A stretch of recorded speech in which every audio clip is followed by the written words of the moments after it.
Em nome do Pai, e do Filho, e do Espírito Santo. Amém. Aconteceu que, caminhando para Jerusalém, Jesus passava entre a Samaria e a Galiléia. Quando estava para entrar num povoado, 10 leprosos vieram a seu encontro. Pararam à distância e gritaram: Jesus, Mestre, tem compaixão de nós. Ao vê-los, Jesus disse: Ide apresentar-vos aos sacerdotes. Enquanto caminhavam, aconteceu que ficaram curados.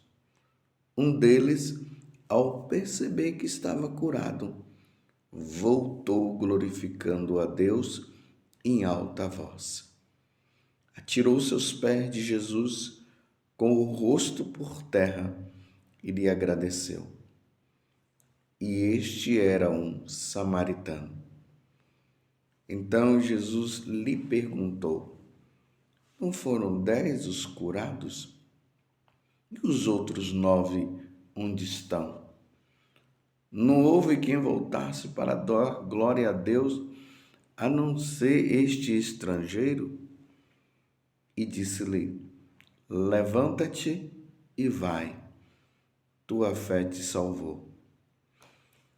Palavra da salvação, glória a vós, Senhor. Meus irmãos e minhas irmãs, estamos no Evangelho de São Lucas, capítulo 17, do versículo 11 até o 19. É importante notar que há uma sequência que a igreja vai nos dando no Evangelho agora de São Lucas, para que nós possamos ter também essa dimensão de entendimento de como Lucas vai nos apresentando nosso Senhor Jesus Cristo. E essa sequência vai alimentando cada vez mais a nossa alma e nós vamos entendendo quem é o Senhor. Quem é esse Jesus que muitas vezes foi questionado ali pelo povo, dizendo: mas quem é este homem? Ele não é o filho de Maria? José não é o seu pai? Que causava cada vez mais um mistério e uma falta de entendimento até por parte das autoridades religiosas daquele tempo. Mas o povo ficava entusiasmado com o que acontecia. Só que agora Jesus ele se depara com um grupo de pessoas que existia no tempo de nosso Senhor Jesus Cristo. Os leprosos. Preciso notar que a lepra no tempo de Jesus é mais ou menos equiparado ao câncer no tempo de hoje ou ao coronavírus. Quando uma pessoa pega um câncer, imediatamente a pessoa já pensa na morte. No tempo da pandemia, quando se pegava o coronavírus, já se pensava na morte. E quantas pessoas que morreram com o coronavírus e quantas pessoas que morreram de câncer. Claro, tem outras doenças também que elas são fatais, embora não seja falada tanto, mas tem muitas doenças. Mas eu quis destacar essas duas só para nós entendermos. A lepra no tempo de Jesus era comparada a um coronavírus ou um câncer. Quem pegava já estava decretado, vai morrer. Já estava isso na cabeça das pessoas. E além de tudo, ainda era com ainda tinha essa questão do contágio.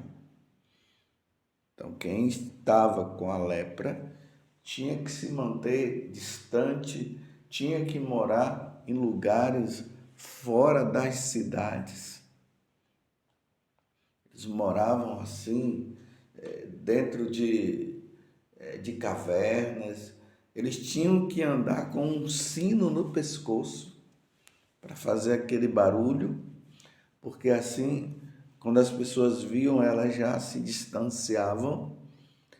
E o leproso tinha que dizer o seguinte, quando encontrava alguém: lepra, lepra, lepra. Então, estava condenado mesmo a estar fora do convívio da sociedade e morrer lá, porque não tinha como encontrar cura para esta doença. Fico imaginando filhos, né, crianças com lepra, ou idosos com lepra, e pessoas jovens com lepra e assim por diante.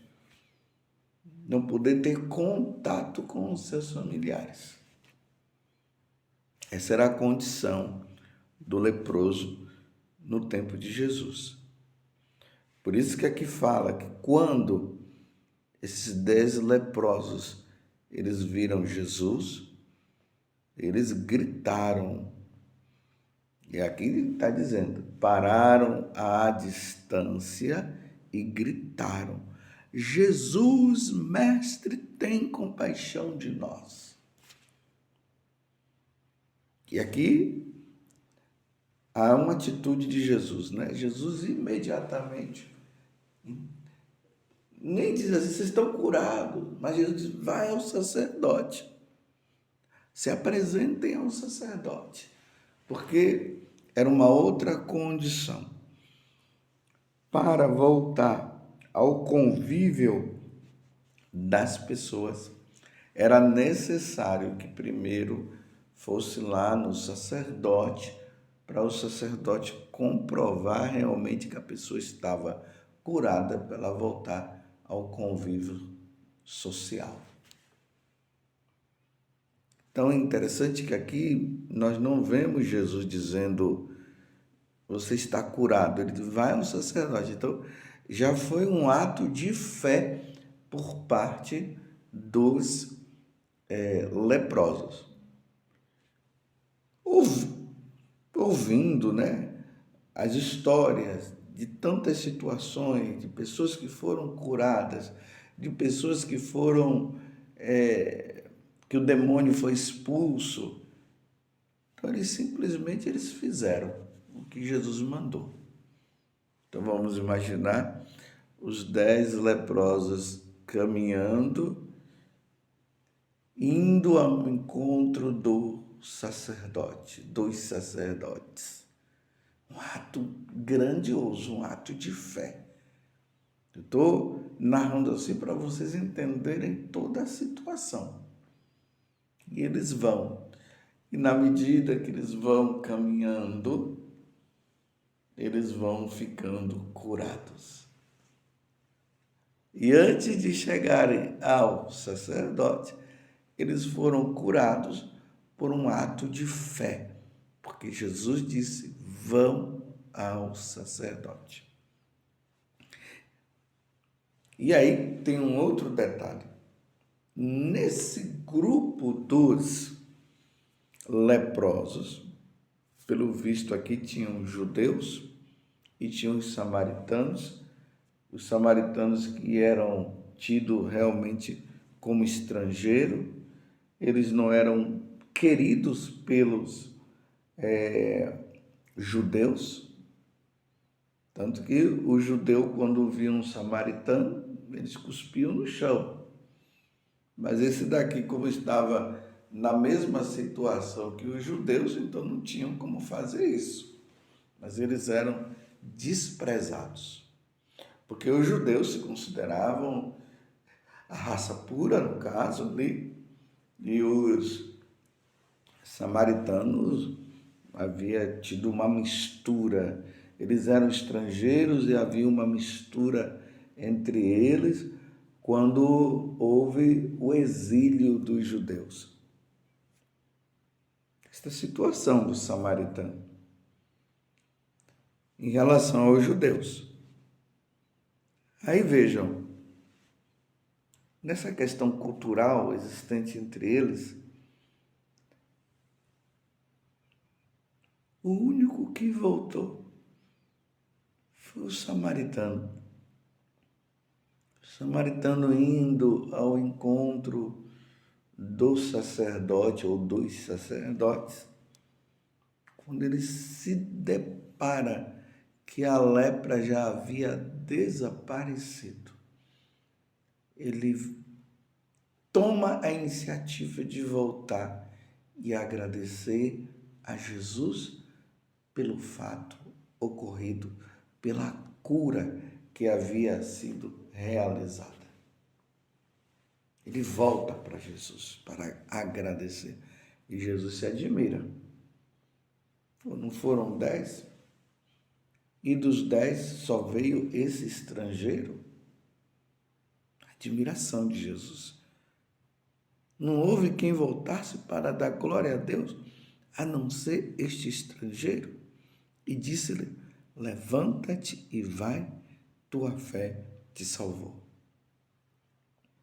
Claro, podemos fazer muitas interpretações a partir do evangelho de hoje.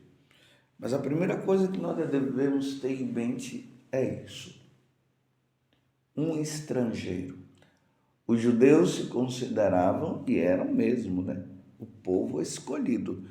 Nesses dias nós estávamos vendo a carta aos Romanos e São Paulo estava falando justamente sobre essa questão, de que os judeus, eles eram os portadores da lei. Deus havia se revelado para eles.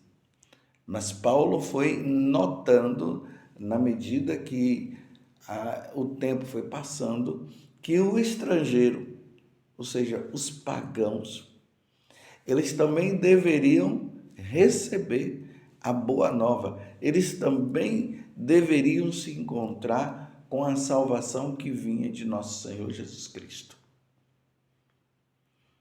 E ele notou o seguinte, que os judeus tiveram mais dificuldades de abrir o coração para Jesus do que os próprios pagãos, os estrangeiros no caso.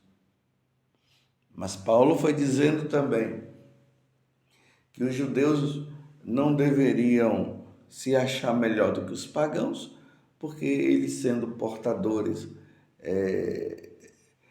do anúncio da boa nova, eles terem sido os primeiros a receber a revelação de Deus, eles não deveriam se achar melhor do que os pagãos, porque eles não abriram o coração.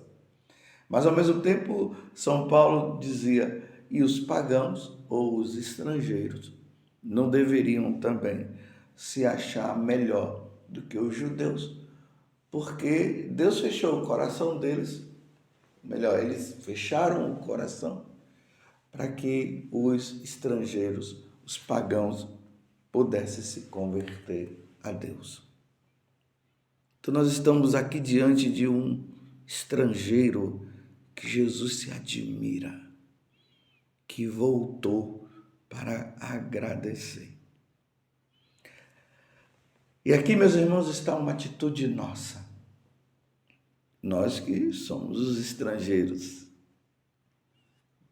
Nós nos abrimos à pregação dos apóstolos e nos convertemos a Jesus, sabendo também que dentre os primeiros que se converteram e mudaram de vida e se voltaram para Jesus também foram os judeus. Os apóstolos eram judeus, todos os outros eram judeus.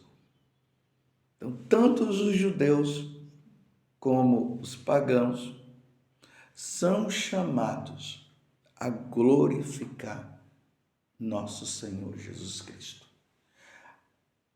A Santíssima Trindade precisa ser glorificada através da pessoa de nosso Senhor Jesus Cristo, que veio a nós para nos redimir, para nos salvar.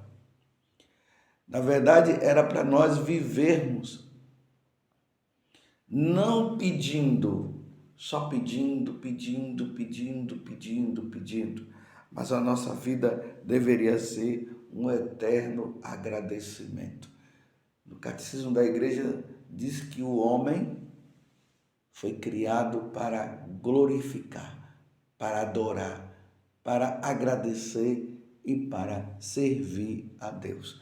Já pensou nós chegarmos num ponto, meus irmãos, de que a nossa vida seja somente um louvor, um agradecimento a Deus, sem ficar pedindo nada? Entendam bem, eu não estou dizendo que nós não podemos pedir, e devemos pedir, bater, abrir, servir, usar, né? Não podemos deixar de pedir também. Mas a nossa vida deveria ser sempre esse agradecimento a Deus por tudo, até mesmo pelas coisas que nós vivemos e não entendemos. Nós deveríamos sempre nos colocar nessa atitude de abandono e agradecimento a Deus. Como dizia Santo Inácio de Loyola, tudo para a maior glória de Deus. Na enfermidade, tudo para a glória de Deus. Na saúde, para a glória de Deus. Na pobreza, para a glória de Deus. Na riqueza, para a glória de Deus. Tudo para a glória de Deus. Porque tudo que nós temos, a nossa própria existência, nós estamos aqui por causa de Deus. Se Deus não tivesse nos criado, nós não estaríamos aqui. E aí nós olhamos, né? Deus nos cria. Nós não existíamos e passamos a existir. Os nossos pais, no caso Adão e Eva, lá no paraíso só viviam glorificando a Deus, e Deus deu a oportunidade para eles também de fazer escolha, se eles quisessem não glorificar também. Deus deu a escolha, mas Deus queria que eles glorificassem, que a vida deles fosse um eterno louvor. E Deus deu tudo para Adão e Eva, mas ele disse: não comam do fruto do conhecimento do bem e do mal, porque senão vocês vão morrer. E eles acabaram pisando na bola. E aí o pecado entrou no mundo, a ação do demônio está aí, a morte. Mas Deus, na sua infinita misericórdia, ele envia Jesus para nos salvar, para devolver o que havia sido perdido. Tanto que lá no capítulo 3 do Evangelho de São João vai dizer: Deus amou tanto o mundo que enviou o seu Filho, entregou o seu Filho para a salvação da humanidade. Então, tudo isso deveria estar tão incutido dentro de nós que a nossa vida deveria ser o que esse leproso fez: glorificar, agradecer, amar, servir a Deus. Tudo por Ele, para Ele e com Ele, por Cristo, com Cristo e em Cristo. É o que nós falamos, nós sacerdotes, lá no sacrifício da Santa Missa. Tudo para a maior glória de Deus. Tudo. Muitas vezes nós nos colocamos com um coração soberbo e agimos como Satanás, que ele diz: não servirei a Deus. Não, nós estamos aqui para servir, amar e glorificar. Esse abandono completo, tudo para a glória de Deus. Na saúde e na doença, glorificado seja o nome do Senhor. Você está entendendo? na alegria e na tristeza. Essa glorificação a Deus, esse abandono na mão de Deus. E eu repito, tem muitas coisas, meus irmãos, que acontecem conosco que não dá para entender, nós não entendemos.